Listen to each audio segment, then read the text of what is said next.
All right, so we just want to quickly introduce ourselves. We are faculty and program staff from two programs at Michigan State University. Those programs are the Master of Arts in Learning Experience Design and the Master of Arts in Educational Technology.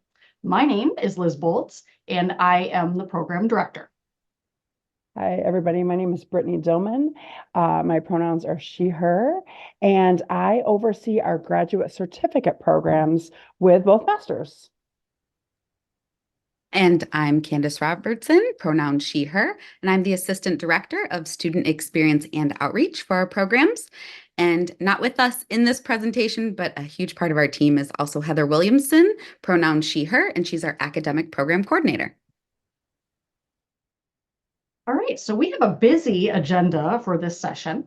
We're going to start by establishing norms and talking about our purpose and goals for today. We're going to consider some social justice and learning experience design challenges, and we're going to do that in breakout rooms. We're going to explore design principles. We will create a design justice plan and apply and explore some frameworks related to that. And then hopefully we will continue learning, and we're going to spend a little more time in breakout rooms. So we usually like to start with our community engagement framework, which is intended to guide our interactions today. So first and foremost, we believe that social justice matters. That is why we're here. We can work through discomfort. We are all co-learners. This is part of a bigger journey.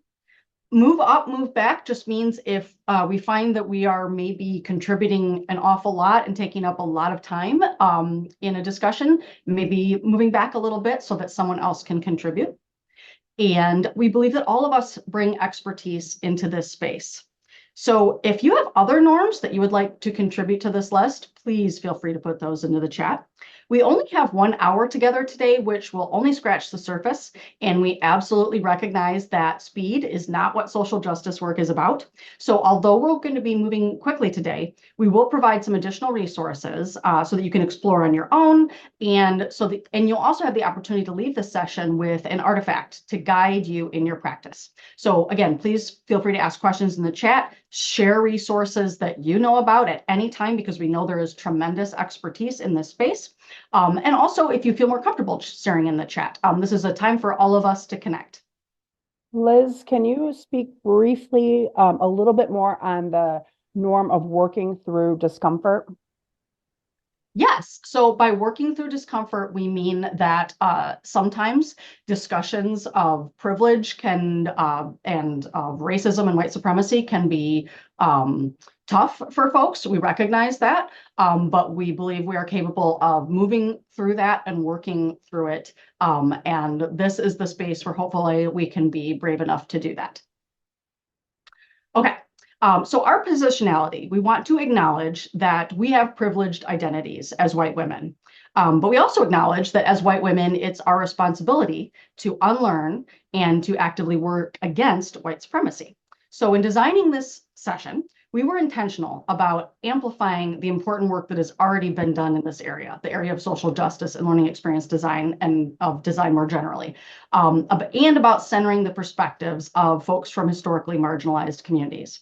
So, and then finally, our role here today, and by our, I mean Candace, Brittany, and I, is not to be the sage on the stage or to be the experts in the room. Our goal and our role is to listen and facilitate. This is a journey for us too.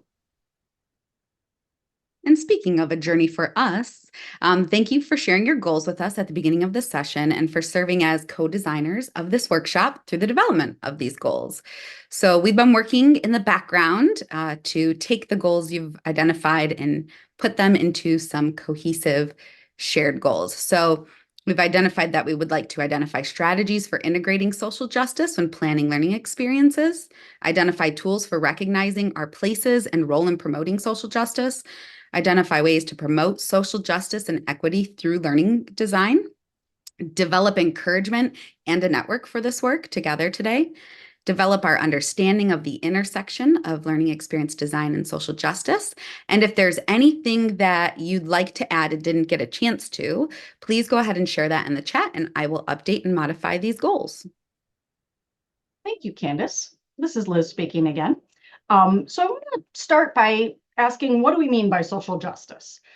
It's broad, it can be very personal, it can be very communal. But we'll start with a definition from the UN from 2000, which is social justice is an underlying principle for peaceful and prosperous coexistence within and among nations. We uphold the principles of social justice when we promote gender equality or the rights of Indigenous peoples and migrants. We advance social justice when we remove barriers that people face because of gender, age, race, ethnicity, religion, culture, or disability. Thanks for sharing that definition, Liz. We're going to start today. I've shared a link in the chat, and if you go ahead and open that up, and if you make a copy, you can choose to process in this document, or if you prefer to write on paper or process in another way, please feel free to do whatever way works best for you. But we're going to start with some personal reflection and preparation for collaboration today. So now that you have this social justice and LXD thinking document, which you are welcome to share with others, we're going to head down to the bottom of that page, of that first page, which is highlighted in the screenshot on the slide. And we're looking at the section, What LXD and Social Justice Means to Me. Also on this slide is an image of a word cloud, which has some terms in it that are related to social justice and learning experience design, like inclusivity, learning theory, context, interaction design, and other keywords. So hopefully you've had a chance to navigate to the bottom of that first page in that section. And we want you to first think about, so we have this definition from Liz about social justice. Now we want you to think about your own definition of learning experience design. We know that it can encompass a lot. It's interdisciplinary, broad, and can be messy. So we want you to take a moment to think about some of the keywords and phrases in your personal definition of learning experience design. Then we want you to head to that second prompt and think about what keywords and phrases you think about when you think about the intersection between learning experience design and social justice. So you'll have 2 minutes to reflect in your thinking document or on your preferred processing method. And I'll give you a note when we're halfway through that time.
You have 1 minute left.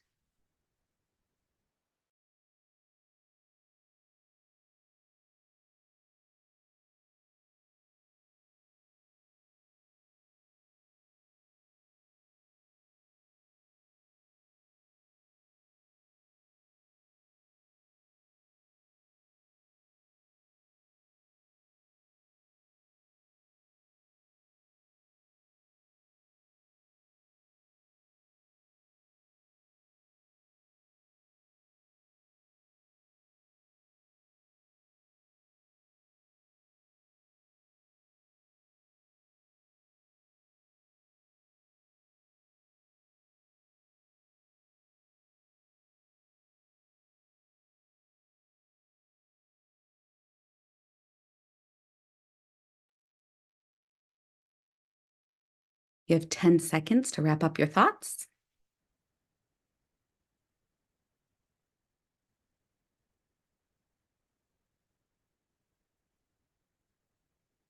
And that's time. Keep that document open because we're going to be bouncing there a lot this evening together.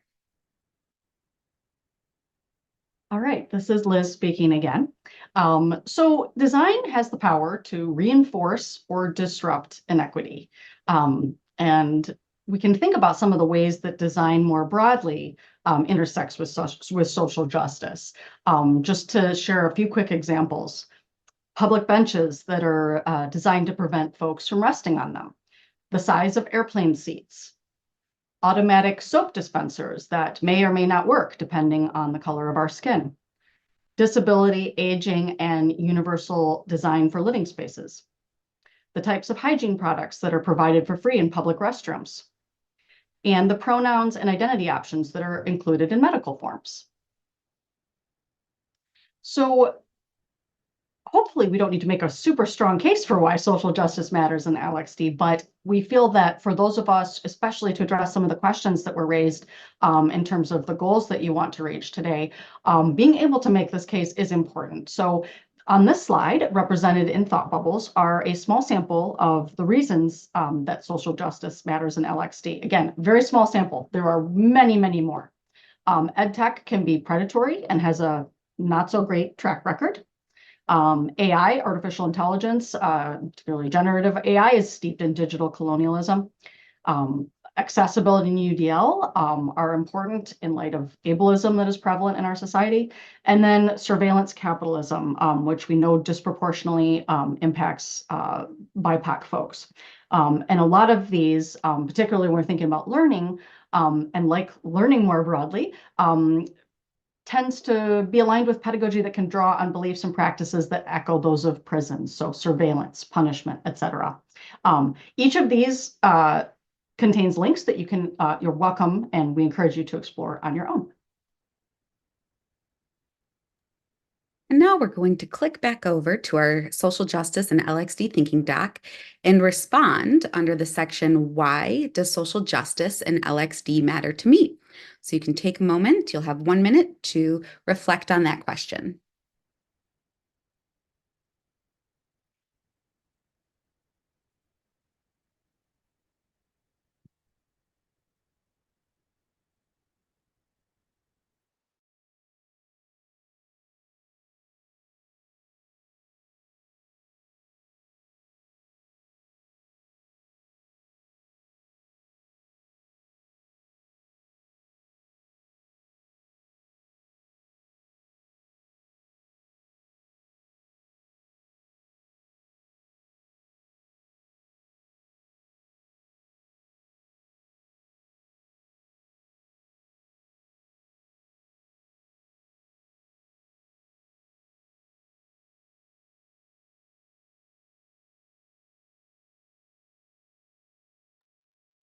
Go ahead and wrap up your thoughts.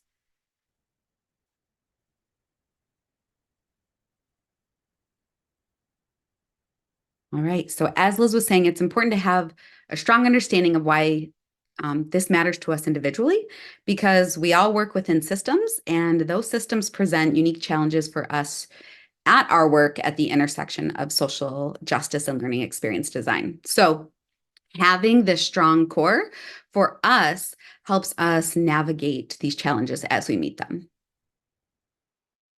Hi, everybody. This is Brittany. While Liz and Candace were guiding you through that intro and those reflection activities, I have been doing the fastest thematic coding of survey data in the history of humanity and research.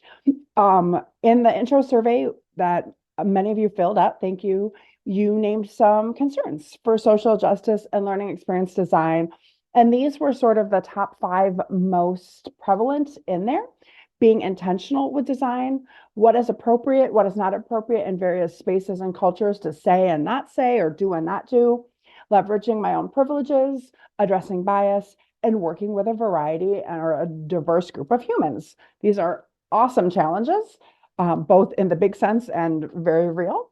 So what we'd like to have you do is get a chance to work with some of the other amazing humans in this space to work on some considerations for design or some ways to address some of those challenges. Now, we understand that the type of trust that one needs to build to have hard conversations is not probably possible in the last 17 minutes, but we're going to ask that you trust each other as much as possible and share what feels good within your boundaries for sharing. We're going to ask you to choose a breakout room either based on your birth month, or if you are not in a wanting to work with other humans, but in an introverted, reflective individual mood, we have a quiet room as well. We'd like you to do a quick round of introductions. And even if you're going to the quiet room, I think introductions would be good just so you know who else is in the space. And then each of those breakout rooms has been assigned one of our 5 challenges. And we'd like you to brainstorm as many possible ways to address that challenge as you can. And there is a link that I think Candace already shared or is about to share to a Google Sheet that will allow us to collect all of those ideas. So if you have any logistics questions or something I said didn't make sense, feel free to unmute yourself, ask, or chat it. Right now, I'm going to open the breakout rooms and you should be able to pick what room you would like. And we will bring you back in about 5 minutes, which is not very much time. Thanks for your work, friends. And thanks for coming back. Also, it is lovely to see those faces and names pop up again. We have the beginning of an amazing repository to address these design and social justice ideas and challenges. So we hope that you can come back to this as you need, or if you have ideas throughout the rest of this time together, please continue to do that. And yes, it was way too fast of a time. And that is the case. All right. Now that we've built a base around, and this is Candace speaking again, now that we've built a base around the challenge areas, we're going to move forward in considerations for design through some design principles from the Design Justice Network. So we're going to head back over to our thinking doc, and you'll see a section, My Design Justice Plan, and it has a number 1 next to the first step that will be taken care of. And so we want you to take a minute to respond to the prompt. So you're going to review the Design Justice Network's design principles, and you're going to select one of those to commit to this plan for a plan that we're about to develop, okay? So review and select. You have 1 minute to do that.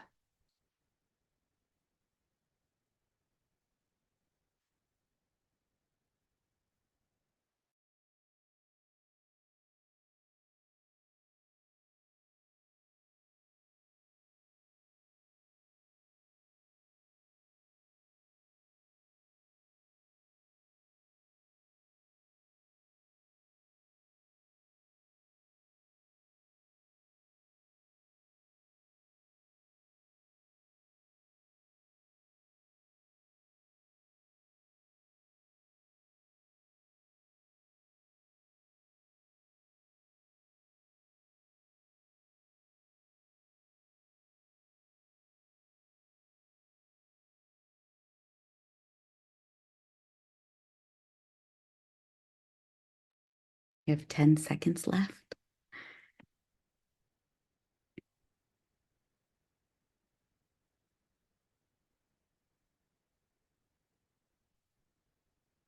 Okay. I'm going to give you one more moment to make sure everybody's on the same page. And then we're going to head over and below and go on to part 2, which is we're going to draft a statement of commitment and an initial plan to enact that principle in your learning experience design work. So you'll see that there's kind of a Mad Lib statement starter for you. So you'll have 2 minutes to input your information and modify it as you would like to.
You have 1 minute left.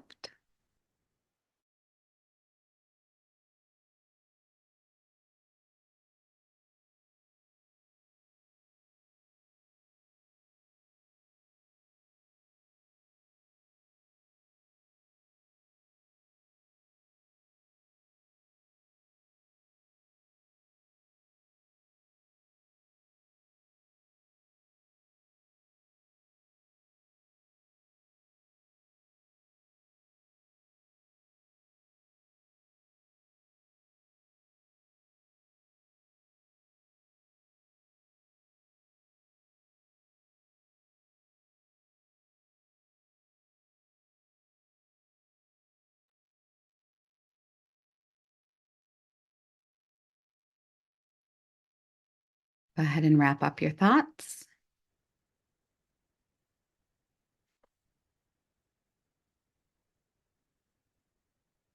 And we know that unfinished work is hard, but whatever shape your statement is in is the best shape for right now. So that's okay if it's not polished or finished.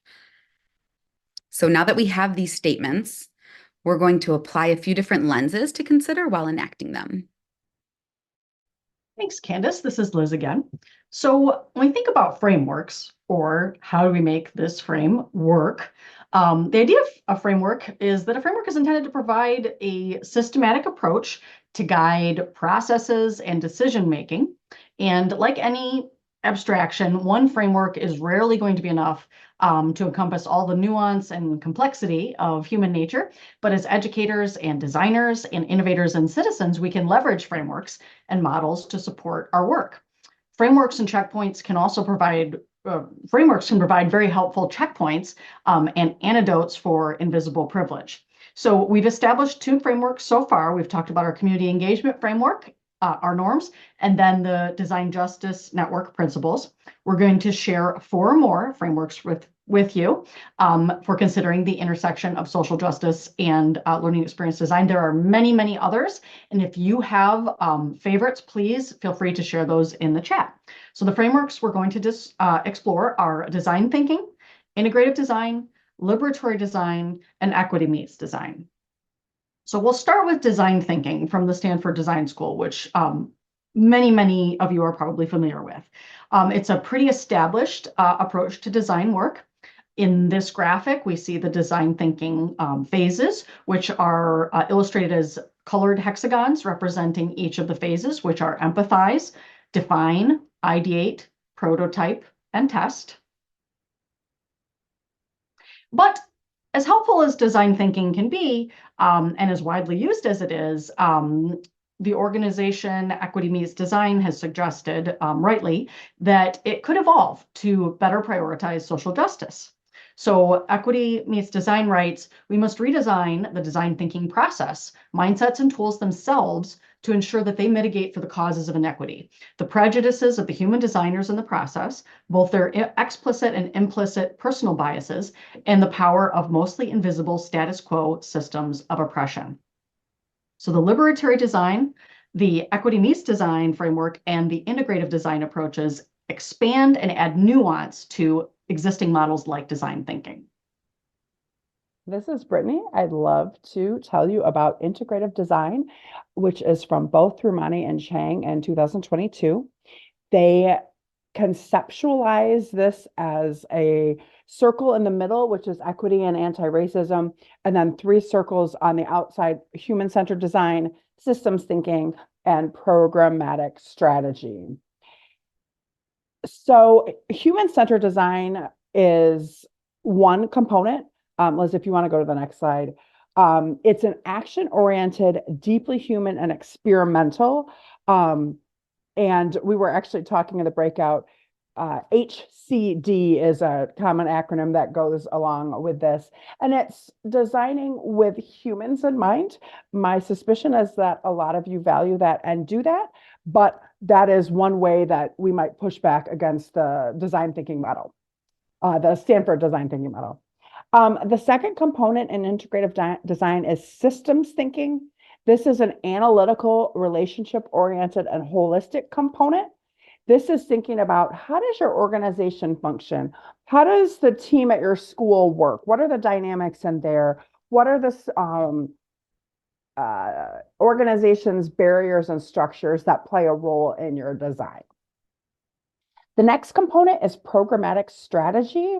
This is the logical that helps the organization align activities and existing resources. So this is the budget stuff, the calendar stuff, the human resources, allocating time and energy.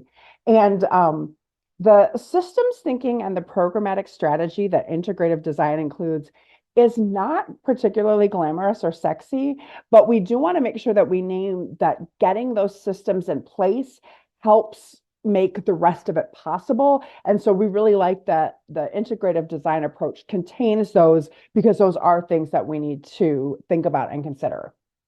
And then the last, and they probably have it in the center of their graphic on purpose, is equity and anti-racism. This grounds a team's work in the intention and commitment to reduce inequity and confront and dismantle discrimination and oppression. And now we're going to journey back. This is Candace, to your thinking document and respond to number 3. How does integrative design framework impact your design justice plan that you've just developed? You'll have 1 minute to reflect on it.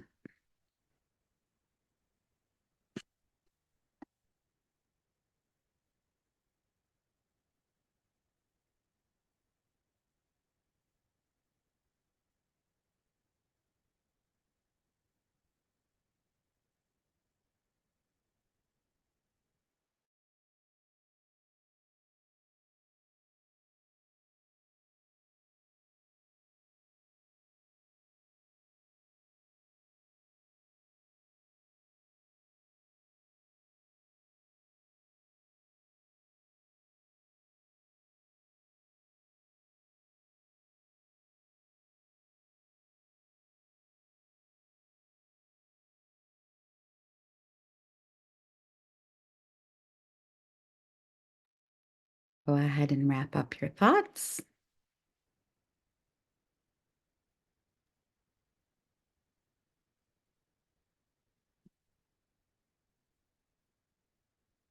And that's time.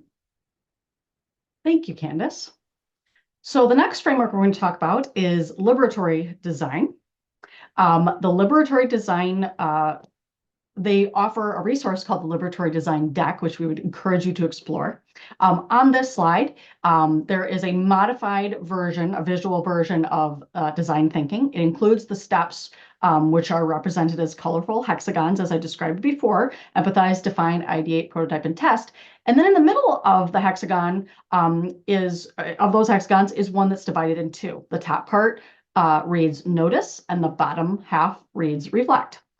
Liberatory design encourages us as designers to spend more time noticing and reflecting.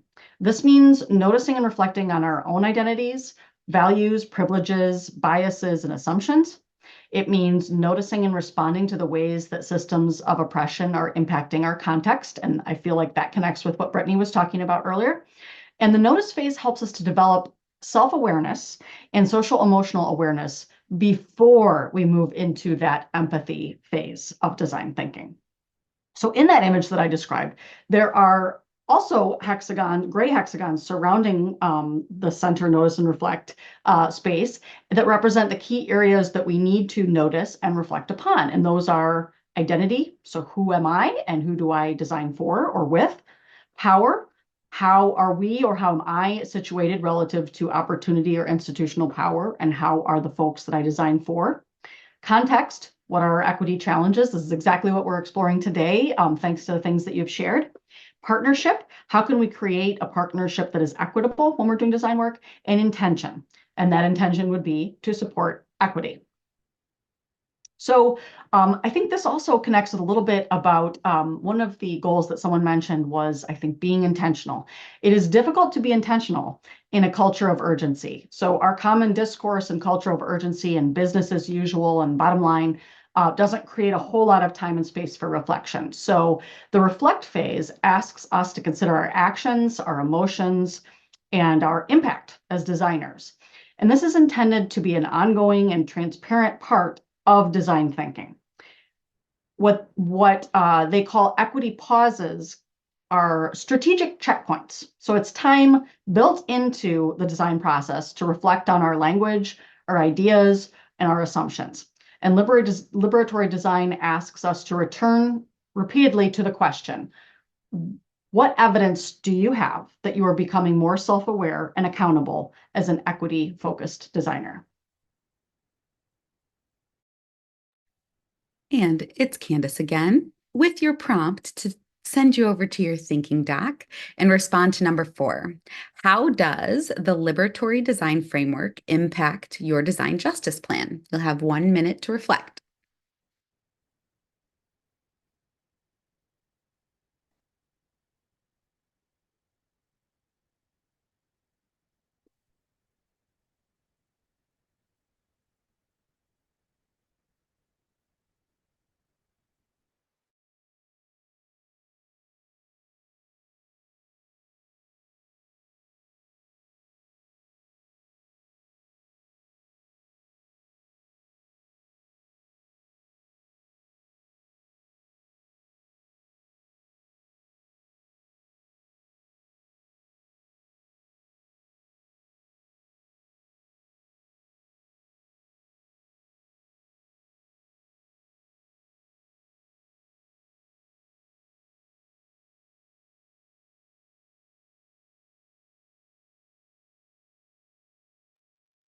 And that's time.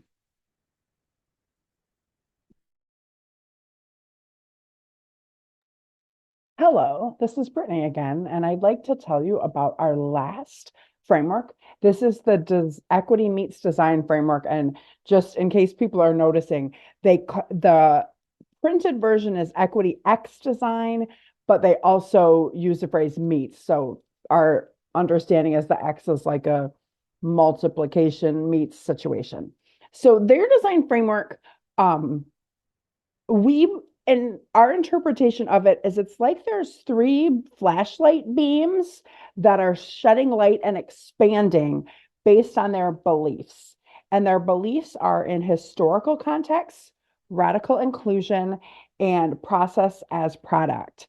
And because of those beliefs, they view the historical context is seeing, the radical inclusion of being seen, and the process as product as foreseeing. So as those beliefs light up elements of design, that requires us, according to this framework, to design at the margins, to start with yourself, to seed power, to make the invisible visible, and speak to the future. So this is our last of our frameworks. And by our, I mean the ones we've chosen to share with you. We did not create any of these. And this is by no means an exhaustive list, but we hope that these are helping you think of things differently. And maybe you're noticing the pattern. Candace is about to give you your next prompt. So go ahead and click back to your thinking doc and you'll reflect on number 5. How does the Design Meets Equity framework impact your design justice plan? You'll have 1 minute to reflect.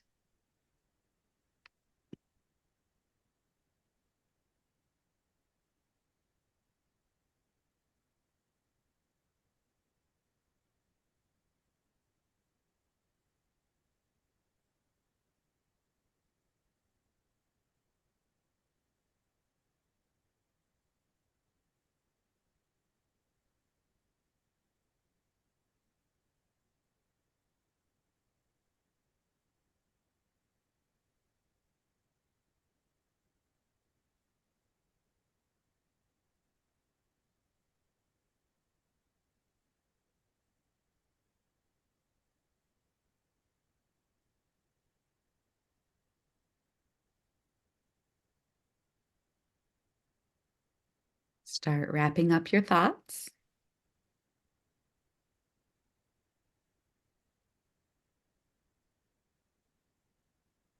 And that's time. This is Brittany again. We have just asked you to do a lot of reflecting as these frameworks guide us and encourage us to do a lot of internal work in terms of self-awareness and recognizing oppression and acknowledging privilege and making that invisible, quote unquote, invisible visible. So what we'd like to do is actually give you a chance to process this. And this time, we think we have partitioned our time that you might have almost 9 minutes to talk. So we're going to ask you to go back to the same breakout rooms. I'll open those in just a second. We'd like to give everyone in the room a chance to share the design principle that you picked from number 1 on your thinking doc, one idea that you had from number 2 on your thinking doc, and one idea from the framework reflections from 3 through 5. So you're going to share 3 total things. If you are going to the quiet room, you're welcome to reflect on this and in writing or process. You may just want a moment to debrief and catch your mental and physical breath. That's great. We hope that in doing this, you can build on and make connections. And as you're thinking, we've given you a section 6 in your thinking doc to write any other notes and connections that you have. So I'm going to open the rooms. I think it should be very easy to go back to the room you were in, and we'll see you back here in a few. All right, this is Candace speaking. We want to thank you for sharing in those breakout rooms and for all of the reflective work that you've done today. We know many of you are joining us in the evening, and it's the end of a busy day already, and you're doing all of this mental and cognitive stretching, and we just thank you for the energy that you've invested in that at whatever time of day, but like on top of a already full work day is a lot, and we acknowledge that. So we hope this workshop has led to some new ideas and understandings, and we wanted to revisit these shared goals together. So we feel confident that we've identified some strategies for integrating social justice when planning learning experiences through that repository of handling challenges, as well as your individual design justice plans. We've identified tools for recognizing your place and role in promoting social justice through those frameworks, as well as through some reflective questioning today. We've identified ways to promote social justice and equity through learning design by your personal justice design plan, and we would definitely encourage you to go and use these slides. Take these slides, deliver them to your peers, use the thinking doc, facilitate this exact workshop for your colleagues. And then hopefully you felt some encouragement and comfort in doing this work and have started to develop more of a network through chatting with your peers this evening. And then we've developed our understanding about this intersection of LXD and social justice. And we're leaving unmarked this goal that came in of identifying transformative pedagogical techniques, because depending on how you view these frameworks, you might say, yes, I believe that these are considered transformative pedagogical techniques. Based on your design justice plan, you might have developed some transformative techniques to approach these plans. So we're going to allow you to mentally check that one off for yourself, or realize that you need to, and you are open to doing some more work on that. And so we know this work is continued work that's always going to be developing, and we're always hopefully going to be progressing and getting better at doing this work at this intersection.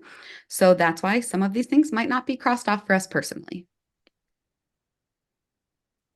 All right, thank you, Candace. So we want to make sure that you leave here today with resources. What we shared today, as Candace mentioned, is meant to be shared and shared again. This is a lot to take in just an hour, and we are so grateful for all of you for being here and for everything that you've shared, and also for the designers, the educators, and activists and organizations whose work informed the design of this workshop. We encourage you to explore those on their own, because they are deserving of much, much more time than we have today. So on this slide, you'll find first linked the forced copy version of the social justice and thinking doc, if that is something that you would like to use for your context, and then a number of other resources that will be helpful to you. We would really love it if you have feedback or suggestions or questions, if you would email us. We love to hear from folks. You are welcome to email us at malxdegree@msu.edu with questions or feedback. And we also would love to invite you to our next Wednesday workshops. They are coming up on January 10th, February 7th, and March 6th. You can register for those workshops on our website, and you can also share that link with others. And I think Candace or Brittany is about to share that in the chat. And the topics for those workshops are going to be accessibility in learning experience design, AI in learning design, learning experience design, and creativity in learning experience design. So we would love to see you there. And we thank you so much for being with us today, for learning with us, for sharing, and for your commitment to social justice. It is super important that we are out there doing this work. So thank you for your time. And yes, the slides link. Yes, absolutely. Candace is sharing that in the chat right now. It is also at the top of your thinking doc, so that like that thinking doc is kind of like a warehouse for you of connecting all of these pieces together. And All right. everyone will get an email in the next couple of days with the recording, which then has this information too, right? Yep, they will. So thank you so much. We hope you have a great night, and please stay in touch.